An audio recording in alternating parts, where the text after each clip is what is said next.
Hi. We're back. We're back at it. We got Colin Connor here. What's up? We got me, Mason here.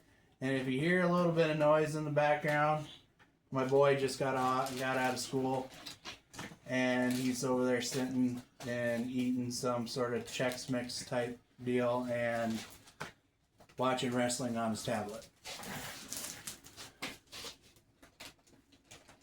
Wrestling. Yeah, wrestling. Yeah, WWE wrestling.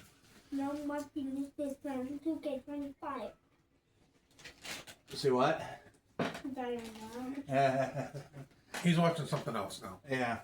So, but anyway, recently in the mail, I got something that I'm going to be doing a little video on.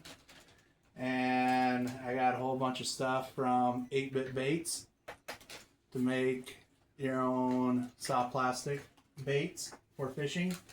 And I got a whole bunch of stuff over here from them. So, thank you, Michael, on that. But today, we are going to be talking about Colin's knowledge. So, Which would be? if you are wanting to know how to get into archery, My forte. yeah, Colin knows what to do. So he's just going to start out explaining straight from the beginning on bow, release, or whatever. Oh, you want to go in depth. No, not in depth, but how would somebody go into... Are we talking somebody like... brand new, straight out, don't know nothing, but thinks that bow hunting would be awesome to get into. Okay, what age gap are we talking? Are we talking 18 to 25, 25 to 35, 35 older? What are we talking? Because it'll vary. No, like high school on up. It varies. Okay, like say, yeah, just start out like 16 to 25. So if you're in that high school, college range, wanting to get started, But then also like generally, first and foremost, you need to visit your local pro shops. Not your big box stores, your local pro shops, your mom and pop ones. You need to go visit them. like if you're here in Northeast Iowa, we got 3 close to us. Double Long. You got Double Long Archery, you got Sticks and Stones Archery, you've got Cutting Edge Archery. Oh, and I forgot Indy Outdoors and Independence. Indy Outdoors. I mean, there's actually quite a few within an hour. Then there's Decorah. And I think that's Anthem Archery or Yeah. something like that. But yeah, there's a bunch of them. Those are the ones that you want to go and visit. Not your big box stores. Mm-hmm. Not knocking on them, but those are the ones that are going to give you the quality one-on-one that you're going to need. Mm-hmm. And they're not going to try and steer you one way or another. They're going to physically break it down to where you physically need to be. And I do mean physically, not just going off the basics and say, well, here, this is it for you. No.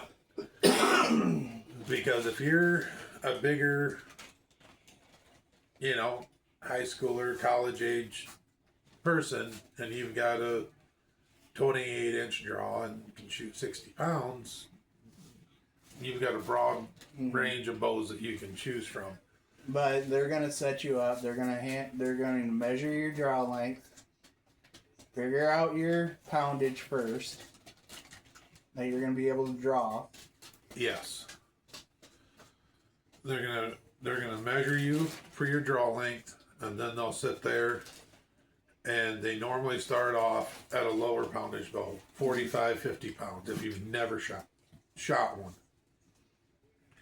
And then they'll work with you one-on-one to figure out what exactly feels the most comfortable for you to draw, and they'll sit there until they hit your peak comfort weight, which for some people that's 75, 80 pounds. Some people it's 55, 60 pounds.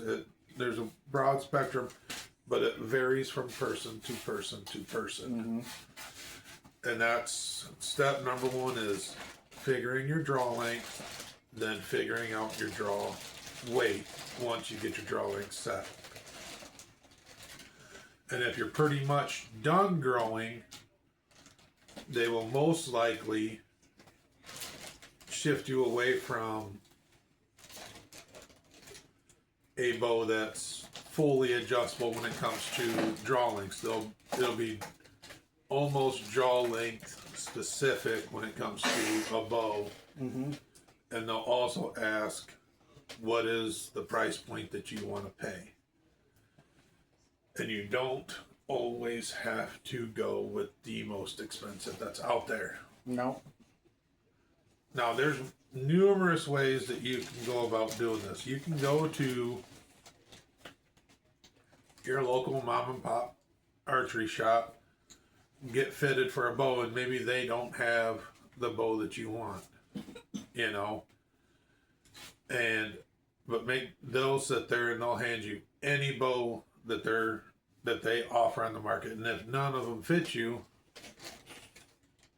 then do your research and find a bow with your draw length, with your draw weight, and figure out which one draws the best for you. You don't have to stick with just one archery shop. I've been to 4 different ones because each archery shop offers different bows. Like Sticks and Stones only offers like 3 different types of bows. Double Long Archery offers 3 other different types of bows that Sticks and Stones doesn't even offer. And then Anthem offers like 7 different types of bows, and some of them that none of the other 2 even offer. And then Cutting Edge Archery offers 2 bow brands that they're one of the few in the state of Iowa that even offer them. So make sure to find the bow that best fits you. Okay. So say they did find the bow that does fit them. Then what? With the draw length and the draw weight preferred, and it's in, and they still have money left over. Money best spent is not a bow. It is spent on Hello? every time. Okay, you're gonna go get out of line. Kelleen's down here with me and Colin.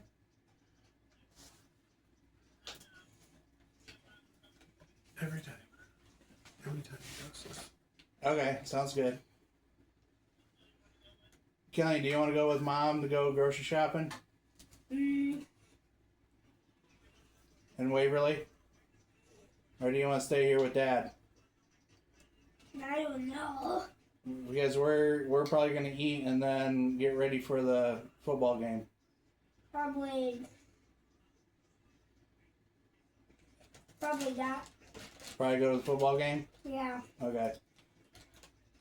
Oh, alright. Well, you'll stay here. Alright? Alright. Love you. Bye. Okay, sorry. All the time. Sorry. All the time. So, money best spent on is not the actual bow, because anything from, I want to say 2010 to now is going to roughly do, they're all going to do damn near the same thing. They're going to put the arrow's going to go within, do just about the same thing. Now, granted, one might be just a little bit smoother of a draw than the other, but when it comes to speeds haven't changed over the last 10, 15 years when it comes to bows. So, I mean, you've got your variances of, you know, but they're all, I mean, Matthews have been hovering around that, Well, the one you had was like an IBO of like 320 to 330, something like Okay, that. but you got to explain to him what's IBO. It's the speed that an arrow comes off of it's your arrow speed. I can't remember what IBO actually stands for. Yep. I'd have to So look it IBO means is the arrow speed. So feet per second. So most feet, like your feet per second out of yours, and they go off a 30-inch draw, 70-pound draw weight, and a super lightweight arrow.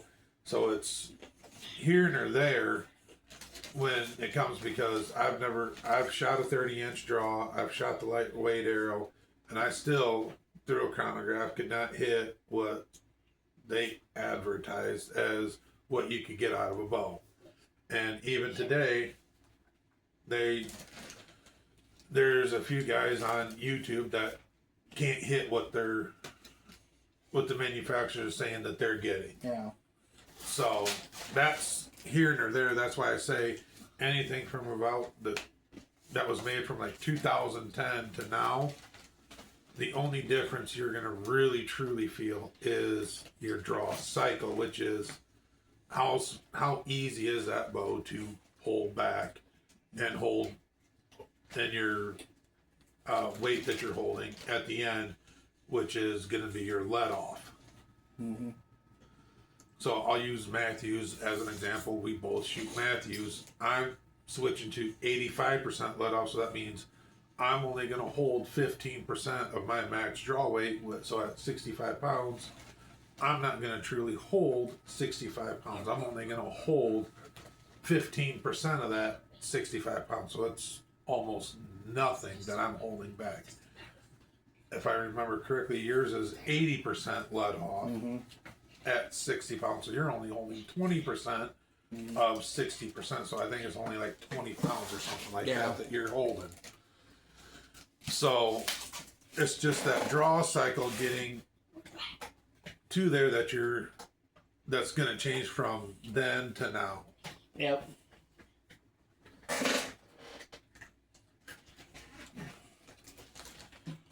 So my biggest thing is don't be brand specific when you go to buy anything. Because money best spent, if you're going to be a bow hunter, your money best spent is going to be on your arrows and on your broadheads. Yeah. That's where you want to spend your money when you go to do it. You want a good quality arrow and you want a good quality broadhead on the front of that arrow to make sure it's going to do this job and it's going to hold up to what it's doing.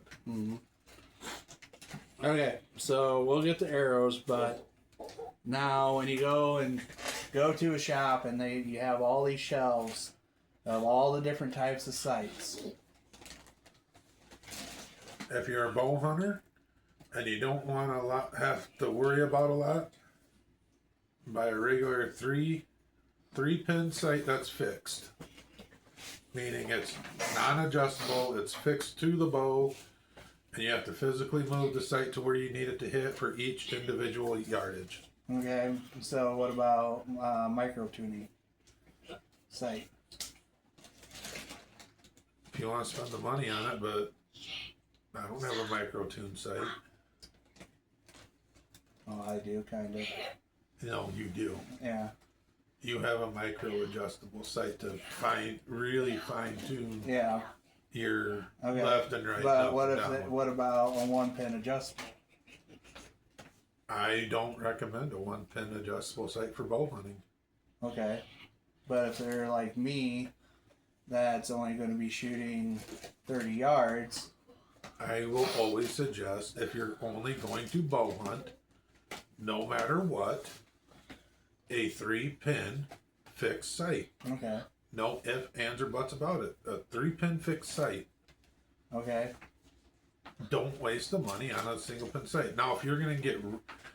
The only time I would say to buy a sight like what Mason has, and he's got a high dollar, $200 and some sight, the only reason why I would suggest that would be for if you really want to get into it and you're going to go do a bunch of hunting, going out west, going a great all-around rest and shooting archery tournaments. Then I would say buy an adjustable sight, which is what Mason has. Actually, grab your bow so that way I can show them. Over here.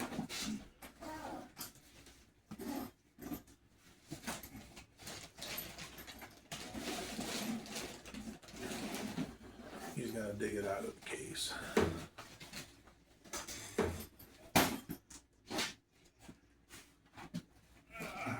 Pop that quiver off. So that way it's easier to show.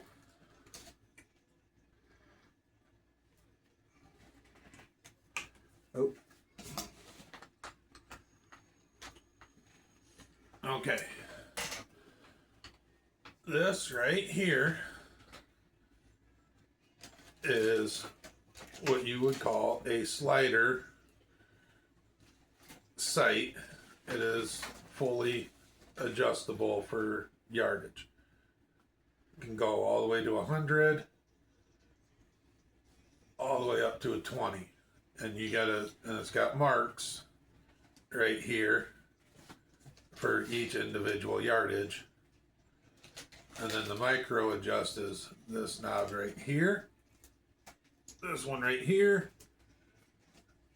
Where's your other one at? Well, then you're...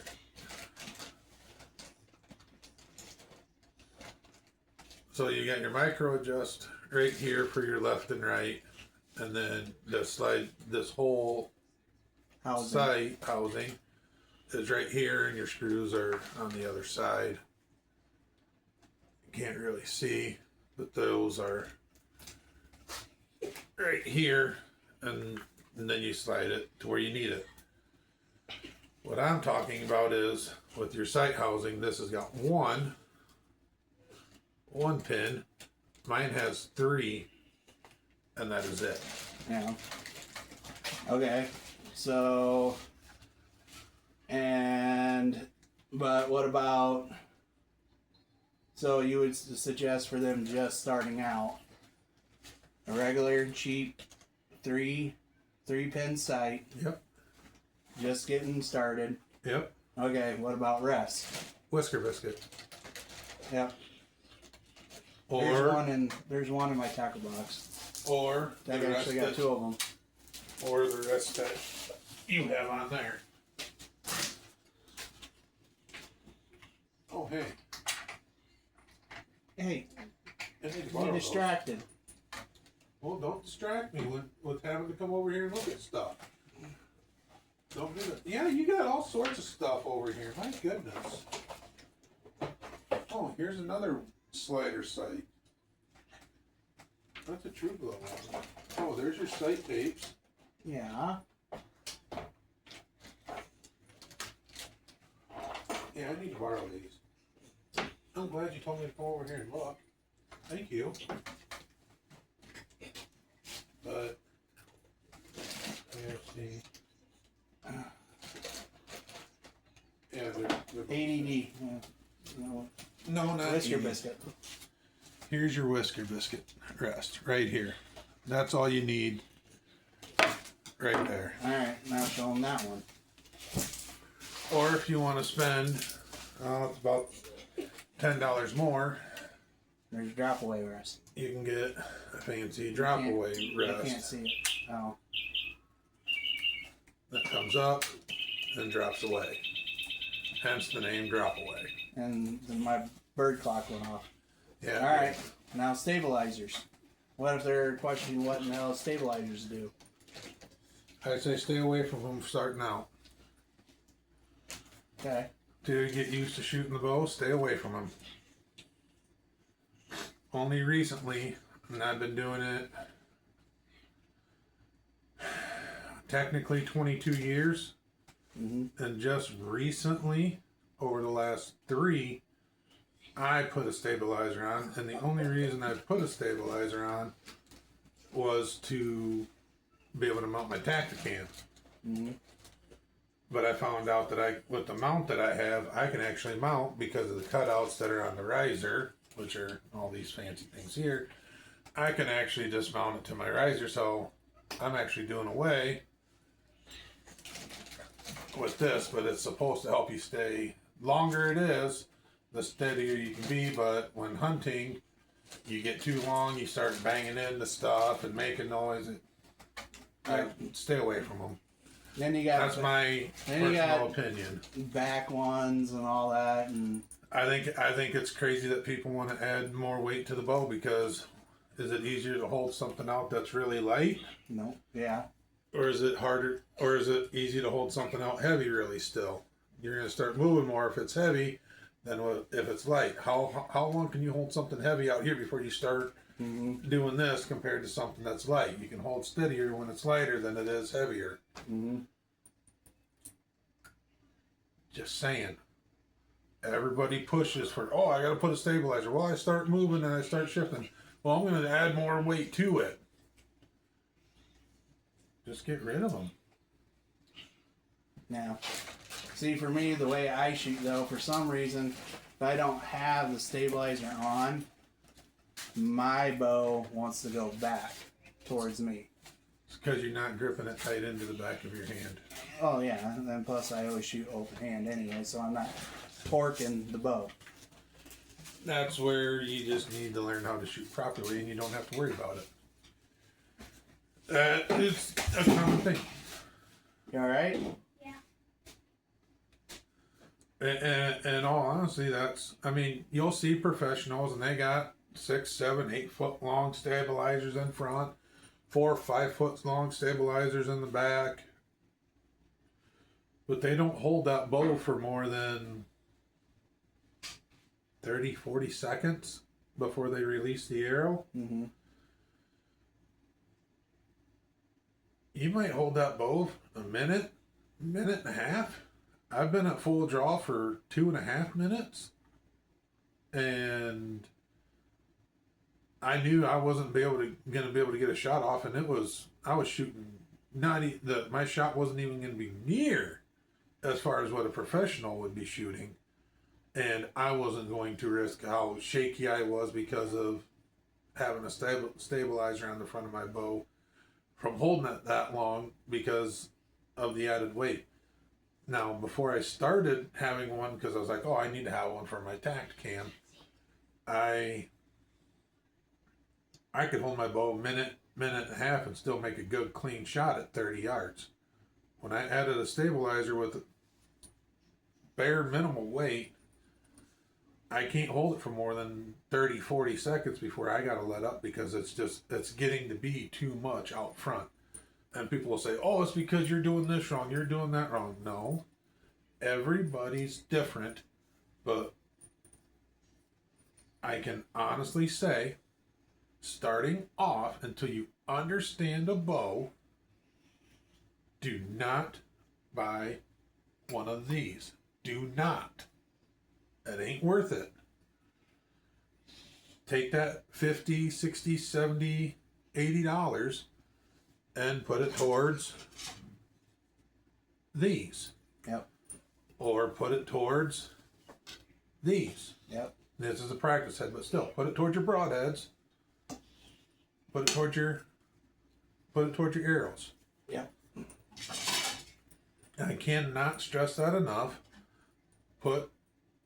Spend your money on your arrows and broadheads because that's what matters. A sight is going to, doesn't matter what sight you put on. I have done it numerous times. Mason can vouch for me on this. Mm-hmm. How many years did I shoot a fixed pin sight and outshoot people all day long? All the time. Where do I not skimp on when I go and buy something, where do I not skimp? Arrows. Do I shoot a peep sight? No. No peep sight. If you anchor in the same spot every single time, Mm-hmm. and every bow shop, I will tell you right now, is going to say, well, let's put a peep sight in. Ask them for a kisser button which I wish I had my bow to show, and we'll show my setup. All it is it actually is, it's a little button that you clip onto your string, and it goes right in this part here. And when you draw back, you put that in the corner of your mouth, and you do that every time, and your hand ends up going in the same spot every time. And you're able to hold steady and put that sight every time, you will shoot tight groups. Mm-hmm. And how many people, when we go to shoot tournaments, ask, how can I shoot so well without shooting a peep sight? Not a lot. There's a lot of people that ask. I don't shoot peep sight or kisser button. Because you've gotten down to the point to where you know that you can anchor in the same spot. That is key when shooting a bow. Anchoring in the same spot every single time. Mm-hmm. I cannot stress that enough to you. And if a kisser button does not work for you, then yes, go to a peep sight. But please, please, please, mm-hmm. for the love of everything holy, try the kisser button first before a peep sight. Mm-hmm. Now, archery in the schools is the best example for anchoring in the same spot. Because they only have one arrow rest, they have no sight, they don't have a kisser button, peep sight, none of that. They draw with fingers, and they have to anchor in the same spot every single time. Yep. It's called instinctive shooting. Yep. It's the only way that they can keep it fair all the way across the board for kids. Mm-hmm. So, the only difference in their bows is the poundage. Yep. That's it. Every single bow has the same draw length because their bows are set up to where when they draw, it stops. No. Yeah. Those bows, I can shoot that bow. My wife can shoot it. My kid can shoot it. The bow doesn't stop. They just anchor to their spot. And that's it. That's what I meant. Well, it doesn't stop. No. That bow will go all the way out to 30 and a half inches if you want it to. Or it'll stop at 17 inches if you want it to. I meant it to, where they anchor to it. I mean, if a kid wants to, with one of those they can school bows, they can hold it here and they can go just and shoot like this if they want to all day long. And if that's what's comfortable for them and they can hit the bullseye every time, who's to tell you differently? Yeah. I mean, everybody shoots the way that they feel the most comfortable. And I've ran into this numerous times, and I have fought any of the people, mom and pop shops that we've mentioned, I have fought them time and time again about the way I shoot. And they sit there and tell me, well, you need to be doing this. No, that's not comfortable for me. I don't shoot well doing that. Well, you have to. And I was like, no, I don't have to. This is what works for me. Either you're going to work with me or you're not going to get my business. I know what works for me. So you have to be comfortable and telling a pro shop, hey, this doesn't work for me. I need it to feel comfortable. If you feel comfortable shooting a bow, you will be a good archer. Yep. And in the long run, you will be a successful bow hunter. Mm-hmm. Target archery is a whole nother ball of wax. Yep. And so, what else? You're asking me the questions and I'm giving you the answers. You're still somewhat new, even though you've been doing it a while. Long time. Since 2008. You're still kind of new. This is only your 9th season actual hunting. No, because you took a couple years off from bow hunting because you got frustrated. Yeah. So that's why I'm saying this is only your 9th season. I would say it's been more than that. Not much, but anyways. I can't think of any other questions. What about quiver? Well, tell them, what do you think for quivers? Cheap. Go cheap. Not bow brand? Nope. Why not bow brand? Why? Well, I'm just asking you. And I just said why. All it's doing is holding your arrows. Why do you need to spend $200 on something that's just going to hold your arrows? I don't know. Exactly. You're trying to tell me a $30 quiver isn't going to hold my arrows as good as a $200 quiver? No. I've shot them both. Yeah. They both do the same thing. Now. I mean, one might not look as pretty as the other one, or it may not exactly match, but who cares? I mean, if you're one that cares, then okay, buy your $200. Like I said, I can't stress enough, guys. Right here, not here, here, and here is where a majority of your money should be spent.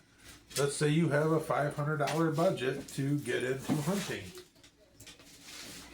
I would say you should spend at least 100 right here on good quality arrows. $100. And I don't mean $100 for 12 of these. I mean, if they're a good quality one, there's some out there that you can pick up $100 and get 12 of these things that aren't bad. I think Gold Tip's one of them, and everything. But at minimal, you should be shooting a name brand broadhead. And by name brand, I mean like Rage, G5, Bowmar Beast, NAP,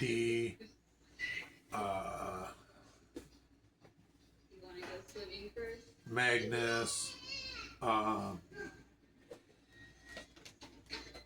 Schwacker's another one. Grim Reaper is another one. Muzzy is another one. Muzzy's a good quality broadhead. Yeah. And you can get 6 for the price of 3 mechanicals. Yeah. Rec is another one. They're made in the U.S. Colin didn't really care for them, but Rec is one. Nothing. I would 100% stay away from Rec broadheads. 100%. There's people that shoot them and they get good results. Okay, there's people that shoot Allen broadheads and can get good results. Okay, well then, there's that. Well, that's too much of a risk. It's a risk that... For you... It's a risk I'm not willing to take. Okay. Spend the money on a good quality broadhead so you eliminate the risk. Yeah. That animal's life, and you owe it to that animal to know that when you release that arrow, that the equipment you are releasing to kill and dispatch that animal is going to do its job. Mm-hmm. That's why I say, don't spend all your money on one of these. Now, you can go and spend $500 and you can get a complete setup. That's fine. Where's the money for your arrows? Where's the money for your broadheads? Well, now you're looking at $700 to have everything. You don't have to buy new. Buy used. Okay? If they've got a bow that's, let's say they've got a bow just like this, hanging up on the rack, okay? And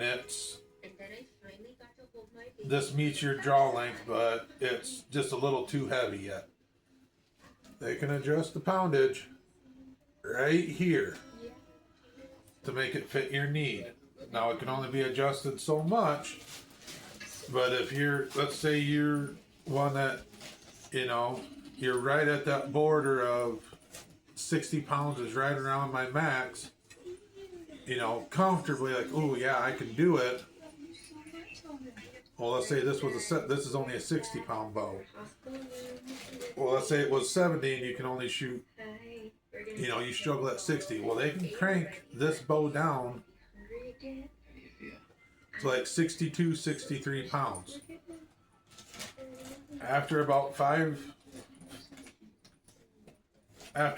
2 months of shooting it, you'll realize, hey, that 60 pounds, that weight's getting easier and easier to draw, or if they have another one that meets your requirements for the draw length and it is at your peak draw weight and it's totally maxed out, go with something like that and it's in your price range. Do that instead to where you have money left over to be able to buy a good quality arrow and good quality broadheads.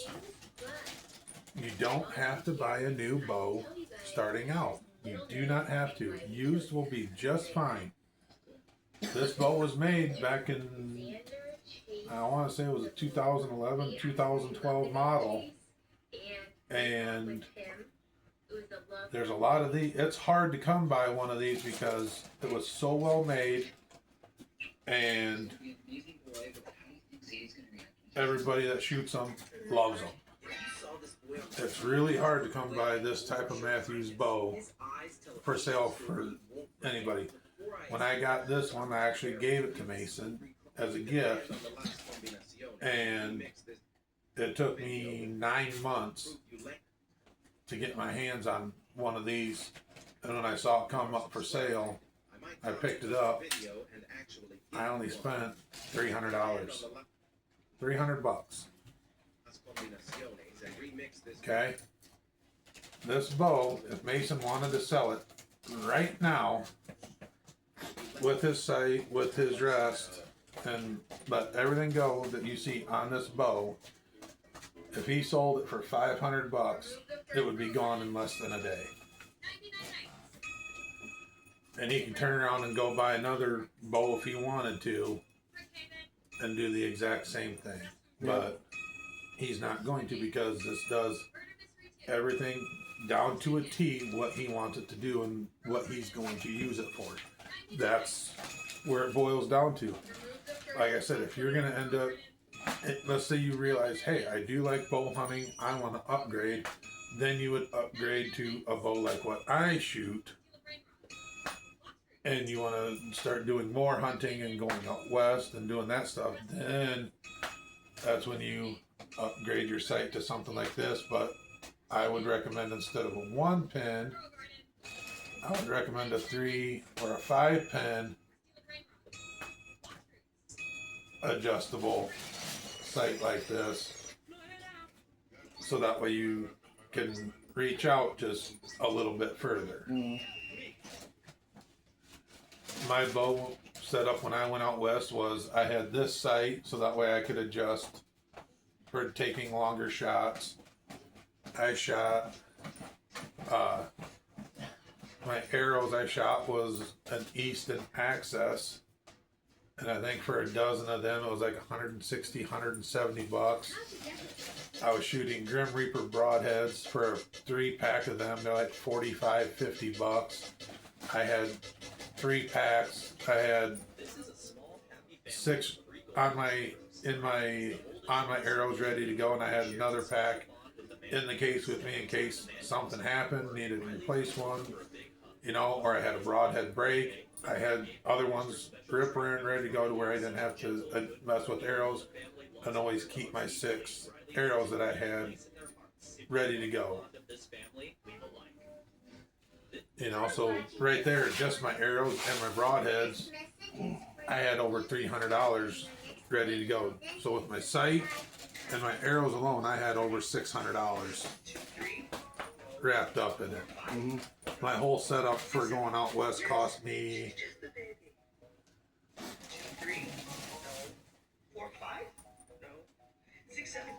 $2,200 out the door.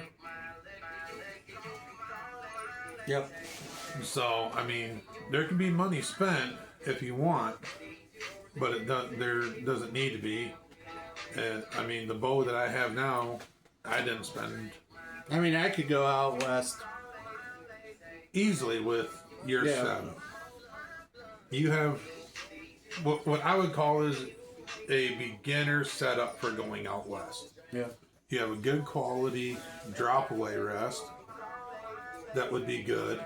You have a good quality adjustable sight, and you shoot a good quality arrow and broadhead. Excuse me.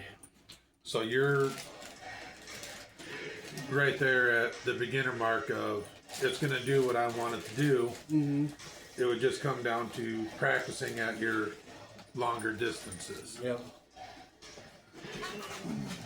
And if you, like I said, if you were able to find something similar to this that would fit you, then and you like it, you don't need to upgrade. You can upgrade your sight. You can upgrade your rest. Mm-hmm. When it comes to arrows, and if you're just going to be a whitetail hunter, I'm only going to hunt whitetails and shoot turkeys or whatever, you can get by as cheap can be. You can just go pick up one of those package bows that comes with the sight, rest, whatever. Yep, you could. Like I said, then you're going to be looking at about $700 out the door for being new. Yeah. Or you can just pick up a used one with the sight, rest. Or, like I said, you can pick one up that's used from a mom and pop store that's maybe $200-300 or $400, and then you can buy your own sight, you can buy your own rest that you want, and then you have extra money to buy a better quality arrow, better quality broadheads to be able to use. My dad shoots. I used to work for Delta McKenzie Targets, which was partnered with Hoyt and Easton. We were gifted Hoyt bows because we met a quota, so everybody in my department were gifted bows. We got to choose which ones we wanted at the time. That's when the Hoyt Factors and the Spiders were their mainline bows. I want to say that was 2013 time frame. My dad still shoots that bow to this day. He shoots arrows that he buys from Walmart.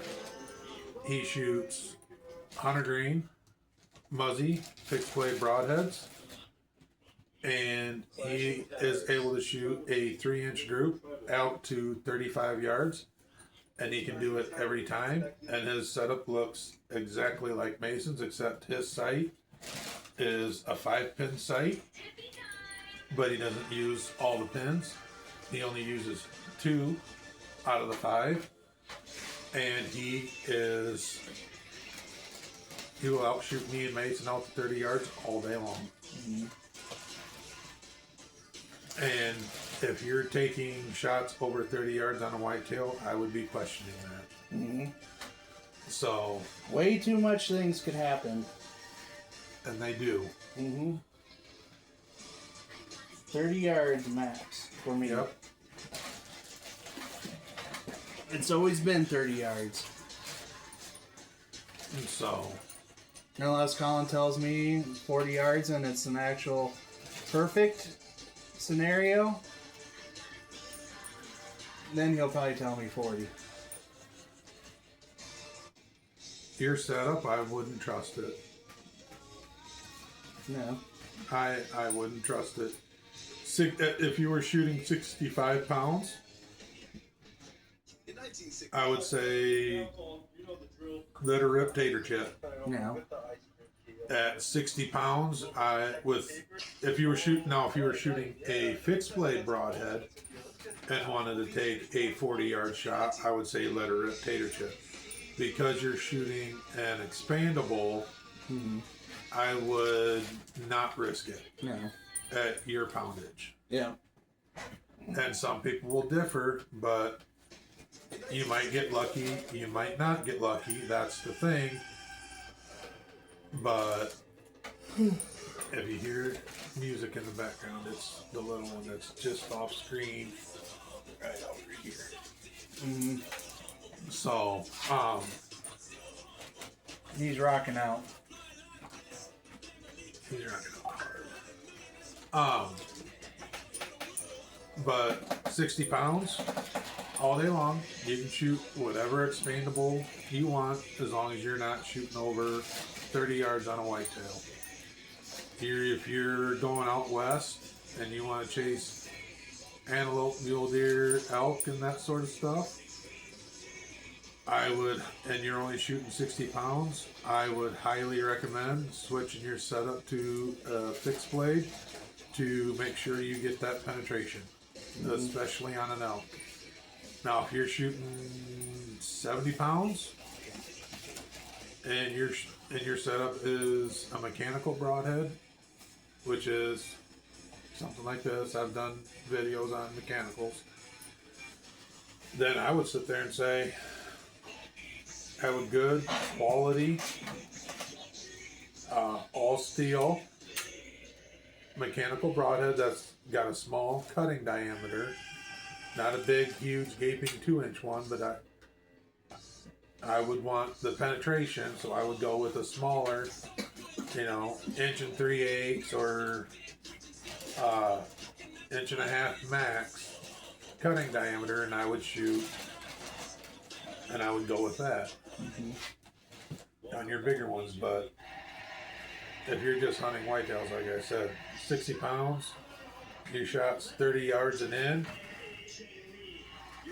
good quality arrow, good quality broadhead that flies good with them, doesn't matter, fixed, mechanical, be good all day long. Mm-hmm.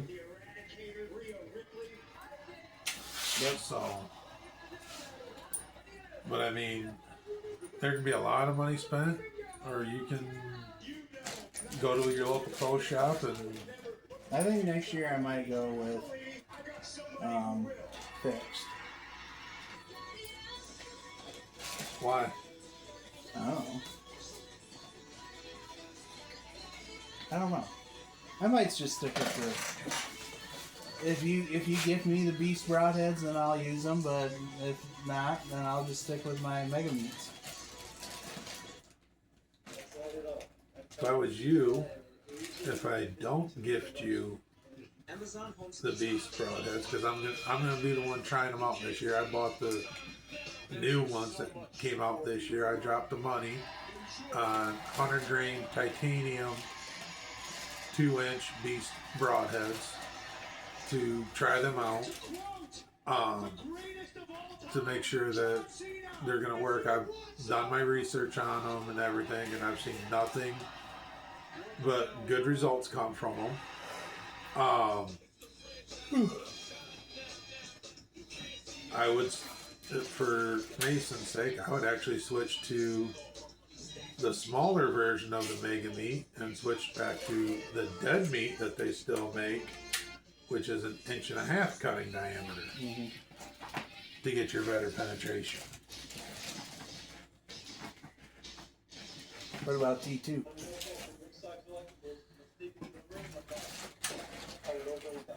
If you want to. Or the Montags? Oh my God, no! Got JD a while back, so I think you know what this means. Gonna be able to build your faith. I am a firm believer. Yeah, you know us too well. More hemorrhaging is better, Yeah. especially with a whitetail. So I want to put a big hole. There it is, there it is. Well, you get it with the mega There it meats. is, AJ Lee. Can do it with the Look at back. beast too. Yeah. For a long time, I was nope. I want penetration. I want the exit hole. Oh, there it is. I want speed. I want this. I want that. AJ Lee's back. And how many deer have I shot with a lightweight broadhead and a lightweight A arrow? lot. A lot. And but blood trails got a lot shorter when I switched to shooting Sorry. 100 grain broadheads. and a bigger cutting diameter. And so last year for me was a fluke when it comes to my broadheads. It was all due to me having tunnel vision, and one was a poor shot, the other one was tunnel vision, not and hit the branch. But this year I won't be doing that, because I've got everything cleared out to where stand locations are and going to be. That won't wow, right in front of me. Yep.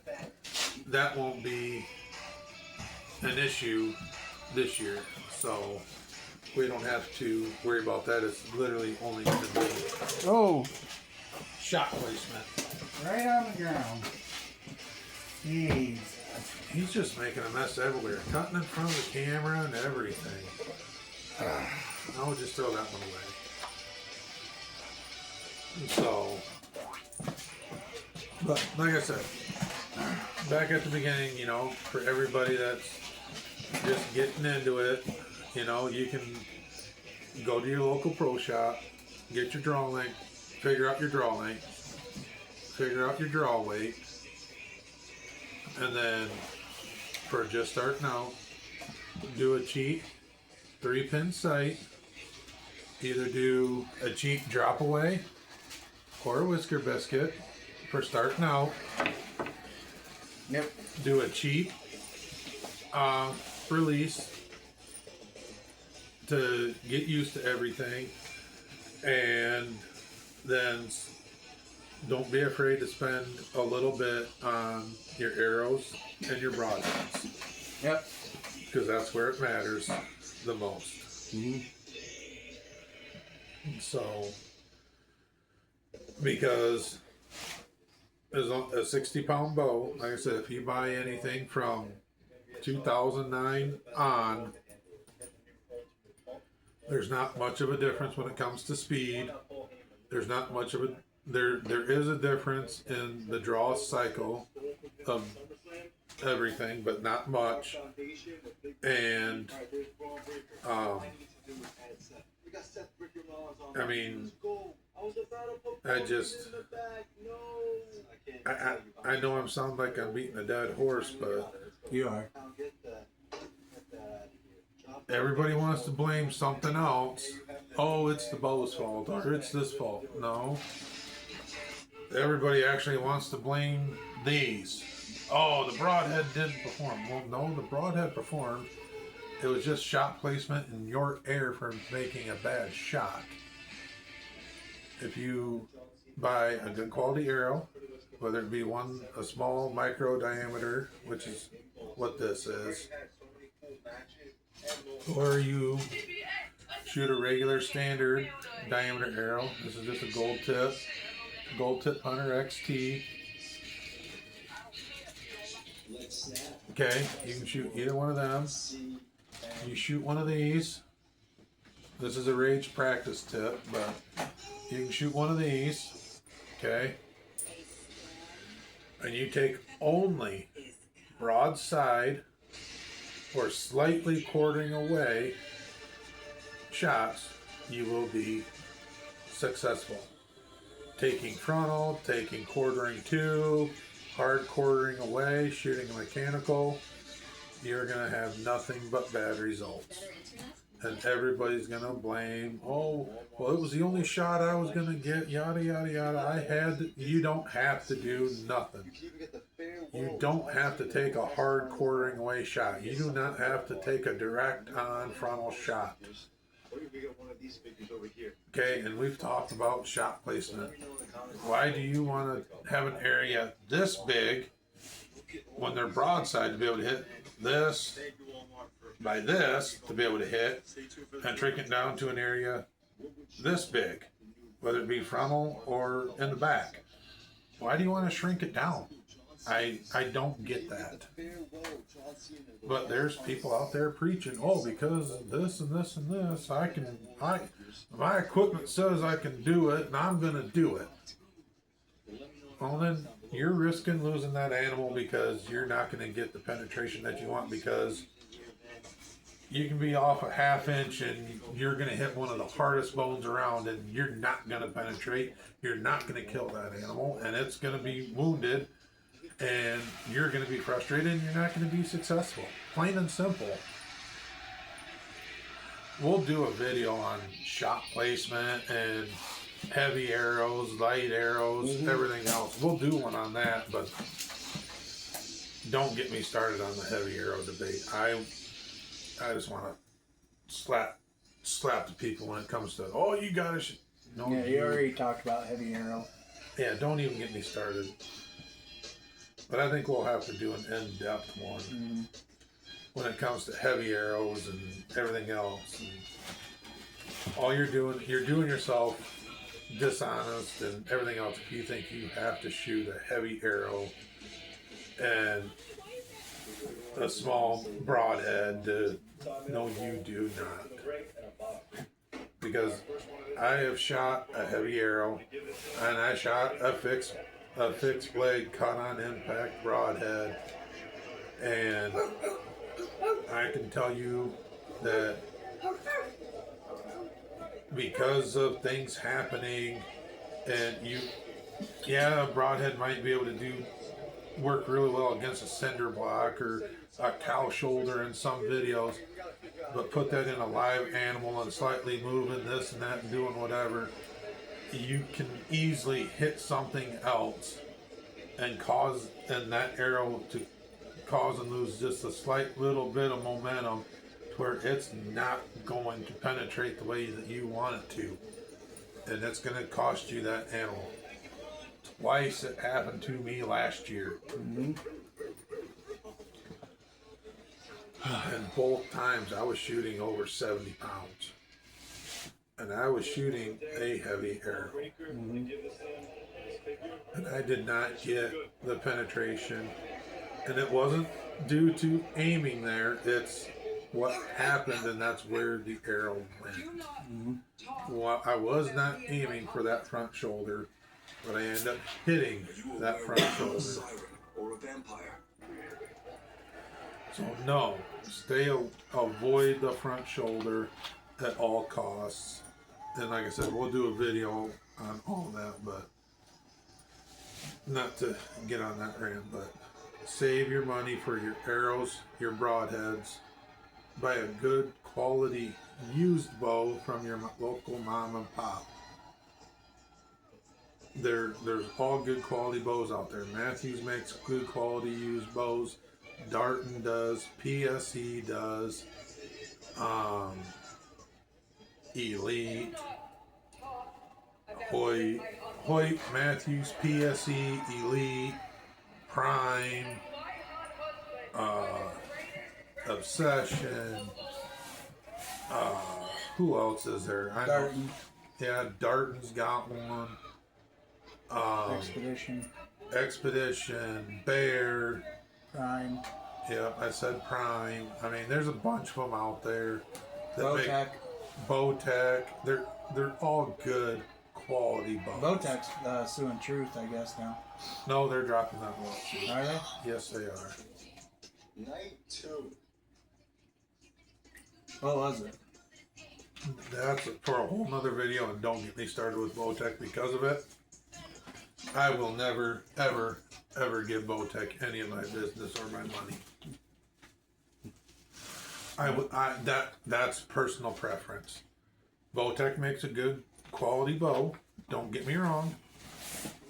But from what I have seen on the internet coming from people from Truth and everything else, that it's what they're doing is wrong. And I couldn't get behind that company. So, and I could see some dealers just, yep, okay, whatever, and still do business with them, water under the bridge, whatever. I don't care. But if I owned a bow shop and I heard that they were doing that, and then and come to find out it all is true, I would drop bow tech in a heartbeat. And I wouldn't care if they were my number one selling bow. I would drop them in a heartbeat if this all turns out to be true. So, But yeah, that's a whole nother deal when that all pans out. But as of now, from what I've heard, that is actually going to be no more. That whole lawsuit's going to be dropped. all right. So, but yeah, you don't need to spend a bunch of money. Yeah, you're going to spend some money. I mean, to get into actual bow hunting, you're probably looking at anywhere close to $700-800 to have a good quality whitetail setup. So,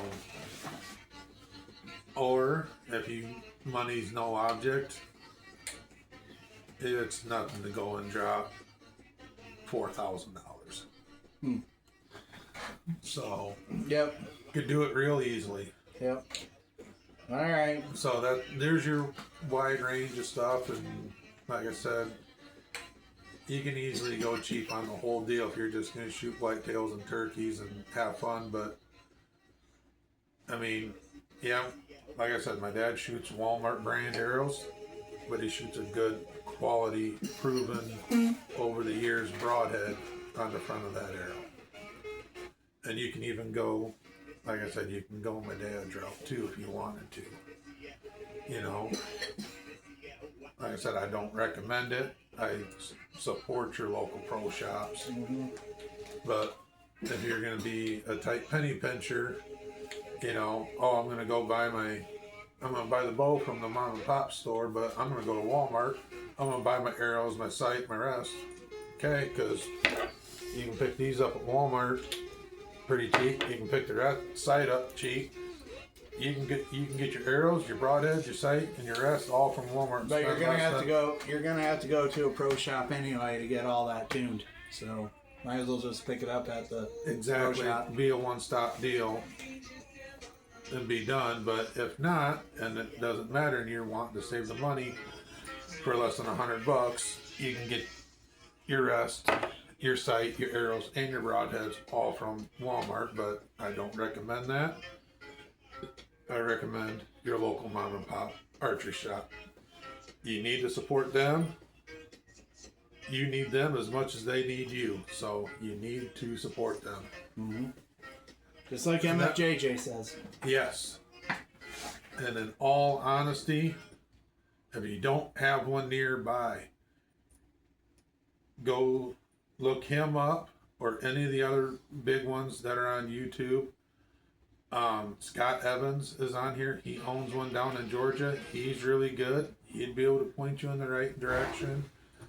And there's others. All right. Well, my dad's here. So, all right. We'll let you guys go. Adios. See ya.